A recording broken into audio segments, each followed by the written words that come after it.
जो हेमंत विश्व शर्मा के नेतृत्व में जो सरकार चलत है, ये सरकार जो हिया थाकी तो कोनो दिन हंदर एसटी नहीं पाबो और हिया हंदर के धर्म के नाम में जाति के नाम में हंदर के विभाजन करके राखी हेमंत विश्व शर्मा।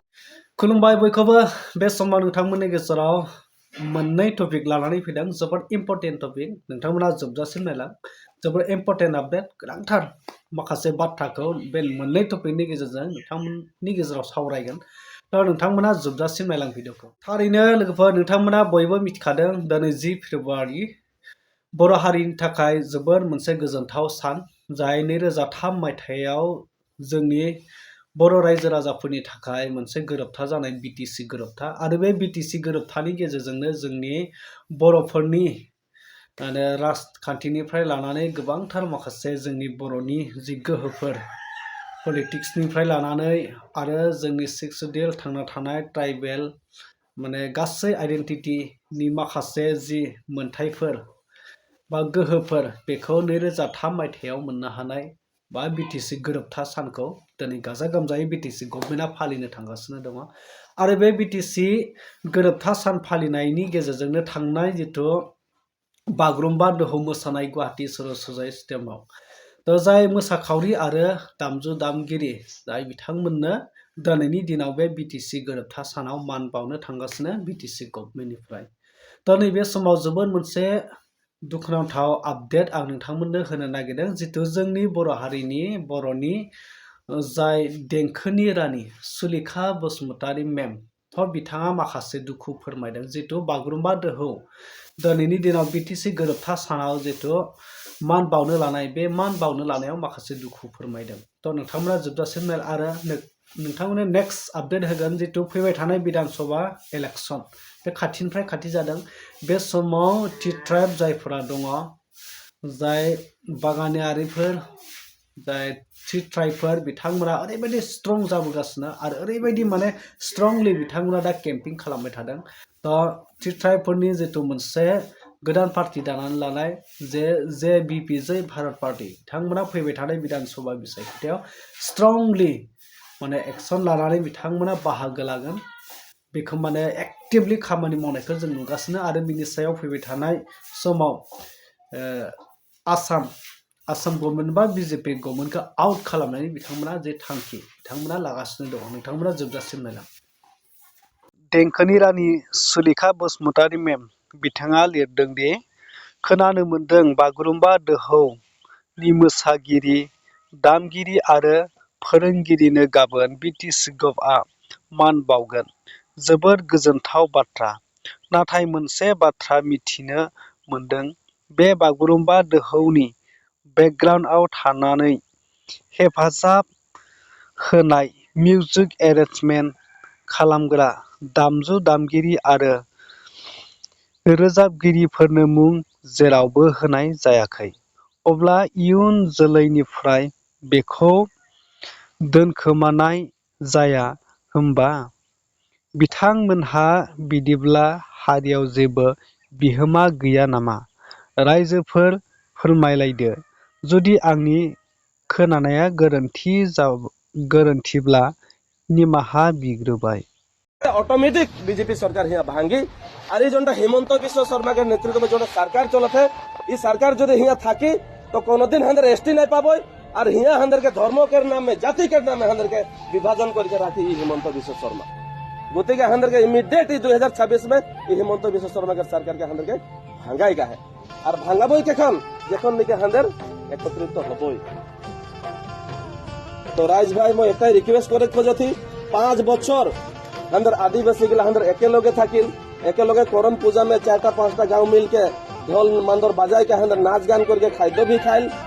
शादी ब्याह में छोटी में हंदर एकेलगे नाच गान कर खाद्य खाइल। किंतु जखन वोट के टाइम आवेल ना तखन हंदर भाग हो जाइला। आधा भाई गिला जबन कांग्रेस में, आधा भाई गिला जबन BJP में, आधा गिला जबन AJP में। तो उल्टा हंदर सबसे बड़ा कमजोरी है के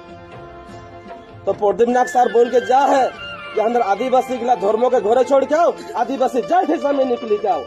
देखबा अंदर जोन दिन एकत्रित होबो वो दिन के दिसपुर अंदर दखल करे पारबो। तो यह मैसेज के देख आही राज भाई आज विमल दा बोल के गेले अंदर हिया 5टा कैंडिडेट के अंदर जगह घरे घरे रिक्वेस्ट करली जे जय भारत पार्टी से खेलो अंदर जेरकम होला अंदर जितवा बई सब कोई पिछवाई गेलेन तार पीछे जखन बोललेन जे सर तो हिया खेल कहीं ना कहीं तो होते तो खेले के लगी होते तोर समष्टि में होते खेले के लगी तो मोर जनता समष्टि प्रदीप सर मिसेस वहाँ खेले के लिए निकली ले तो उठा जो मैं नहीं खेलबो बोल के सोच रही बार तो मैं प्रेसिडेंट ही के सारा आसाम घूरे के लगी जय भारत पार्टी के प्रचार कार्य चले के लगी तो विमल दा जखन रिक्वेस्ट करलेन सेकंड मैं एग्री होली और आज विश्वनाथ में खेले कर मैं सिद्धांत लेगी तो मैं चाहो थी जे सबका यहाँ आशीर्वाद लगी सब कोई जय भारत पार्टी के सहाय सहयोग करो आज कांग्रेस के गिलाबेन बीजेपी के गिलाबेन मीठा मीठा भाषण भी बोलबेन ओदर भाषण में अंदर के भूलाक नहीं खे अंदर कोनो झूठ बात बोले नहीं आहे यहाँ अंदर कोनो आर्टिफिशियल कोनो बात बोले नहीं खोजे थी अंदर जो सहज बात है कि अंदर इशू गिला के अंदर थारैनो नोंथांमोना बुजिबाय जितु बागुरुम्बा दोहौ मोसानायनि दिनै मान बावनाय बे मान बावनाय समाव जोंनि बर'नि देंखोनि रानि सुलेखा बसुमतारी मेम बिथाङा मा फोरमायखो थ' बिथाङा दुखु मोननाय फोरमायदों जितु बागुरुम्बा दोहौ मोसानाय मान बावनाय बे मान बावनायाव माखासे जायफोरखौ हेफाजाब होग्रा मोसाखावरिफोरखौ दामगिरिफोरखौ हेफाजाब होग्रा मिउजिक एरेन्जमेन्ट थायो आरो बेकग्राउन्डआव गोबांथार सापर्ट होग्राफोर थायो आरो जायफ्रा मेथाइ रोजाबदोंमोन बागुरुम्बा बै मेथाइ रोजाबग्राफोरनो माने मान बावनायनि जेबो खोथा होआसै बा बिथांमोनखौ लिस्टआव थिसनासै दा बेखौ लानानै गोबां दुखु फोरमायदों दा बेवहाय सुलेखा मेम बिथांमोनाबो रोजाबदोंमोन जानांगौ आरो गोबां बर'नि सिंगारफोर बा मेथाइ रोजाबगिरिफोर देंखोगिरिफोरा बेयाव बाहागो लादोंमोन रोजाबदोंमोन आरो गोबांथार खस्थ' खालामनानै बे बागुरुम्बा मोसाहोनायाव माने जाफुंसार खालामदोंमोन जाय बेकग्राउन्डआव थानानै बिथांमोनखौ माने नाम लिस्ट खालामासै बिथांमोनखौ मान बावनायनि जेबो माने थिरांथा लायासै बेखौ लानानै सुलेखा मेम बिथाङा दुखु मोनदों एक्सुवेलि बेफोरखौ माने लानांगौमोन गासैखौबो मान होनांगौमोन जितु इसिबां गिदिर मोनसे 10,000 लाइमोनफोरखौ मोसाहोनायाव बा बागुरुम्बा मोसाखावरिफोरखौ मोसाहोनायाव दा खस्थ' खालामनाय हिसाबै गासैखौबो मान होनांगौमोन दा बेखौ लानानै दुखु फोरमायदों थ' नोंथांमोना बुजिबाय जानांगौ थ' नेक्स्ट नोंथांमोना जितु आदिबासि सासे जाय जय भारत पार्टीनि बिथांमोना पार्टीनि लिडार बे बिथांमोना फोरमायदों फैबाय थानाय समाव जों बिजेपि गभर्नमेन्टखौ आउट खालामगोन आरो जेसांखिनि ट्राइबफोर